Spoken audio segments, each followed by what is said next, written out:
जे उबाठावाले रोज नरेंद्र मोदी साहेब, अमितभाई शाह यांच्यावर अत्यंत खालच्या स्तरावर टीका करतात.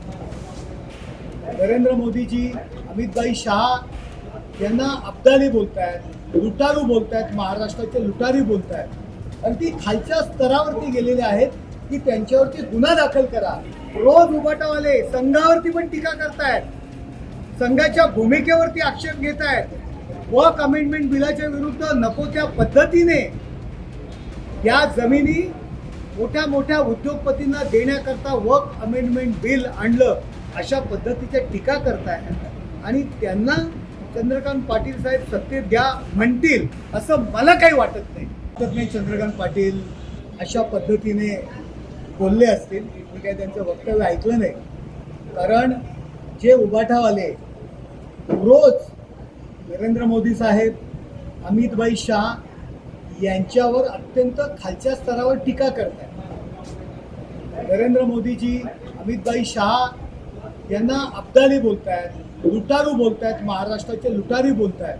अगदी खालच्या स्तरावरती गेलेले आहेत की त्यांच्यावरती गुन्हा दाखल करा. कालच अमितभाई शाह आले होते, त्यांच्यावरती गुन्हा दाखल करा अशा पद्धतीची वक्तव्य संजय राऊत करतायत.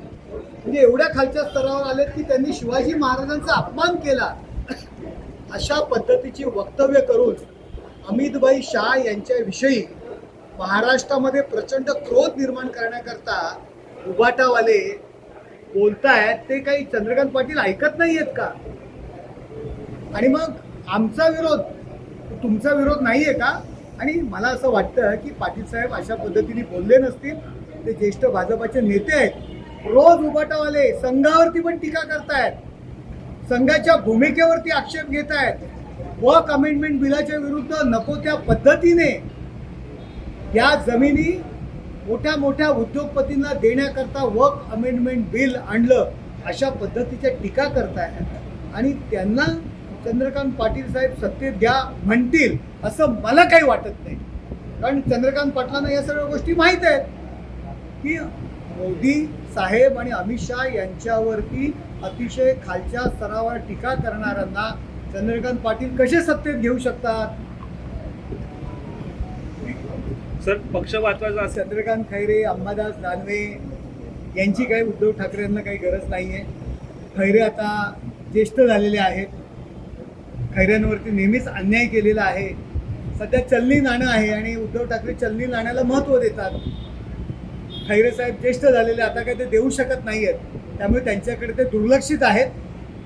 त्यामुळे मी त्याच्यावरती काय प्रतिक्रिया देणार. याआधी ही तक्रार केली होती आणि उद्या पुन्हा भेटून तक्रार करणार आहे असं देखील मला वाटत नाही चंद्रकांत खैरेंचं काही ऐकलं जाईल. चंद्रकांत खैरे हे उबाटामध्ये दुर्लक्षित आहेत, ज्येष्ठ आहेत आणि ज्येष्ठांना उबाटामध्ये सन्मान नाही. ती लेना बँक आहे, जो कोण देत असतो त्याचीच तिथे योग्य अशी किंमत असते.